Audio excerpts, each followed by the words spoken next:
தேர்தல் செயல்முறையை எளிதாக்கவும் நம்பகமானதாக மற்றும் வெளிப்படை தன்மையுடனும் மாற்ற இந்திய தேர்தல் ஆணையம் கடந்த 6 மாதங்களில் 28 புதிய முன்னெடுப்புகளை மேற்கொண்டுள்ளது. இந்த முன்னெடுப்புகளானது 6 பகுதிகளாக பிரிக்கப்பட்டுள்ளது. அரசியல் கட்சிகளுடனான இணைந்த செயல்பாடுகள், தேர்தல் முறைகளை தூய்மைப்படுத்துதல், தொழில்நுட்பத்தின் பயன்பாடு, வாக்காளர் பட்டியலின் துல்லியம், வாக்களிப்பதை எளிதாக்குதல் மற்றும் திறன் மேம்பாடு ஆகியவனவாகும்.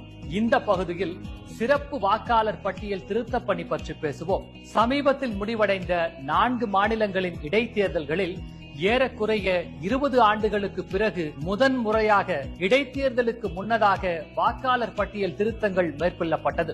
இம்முன்னெடுப்பு தகுதியுள்ள அனைத்து வாக்காளர்களும் தங்கள் வாக்களிக்கும் உரிமையை பெறுவதை உறுதி செய்வதோடு வாக்காளர் பட்டியலில் தகுதியற்ற பதிவுகள் நீக்கப்படுவதையும் உறுதி செய்வதன் மூலம் இடைத்தேர்தல்களில் வெளிப்படைத்தன்மை மற்றும் நம்பகத்தன்மையினை மேம்படுத்த உதவியது. அடுத்த காணொலியில் இந்திய தேர்தல் ஆணையத்தால் மேற்கொள்ளப்பட்டுள்ள பிற முன்னெடுப்புகளை பற்றி காண்போம்.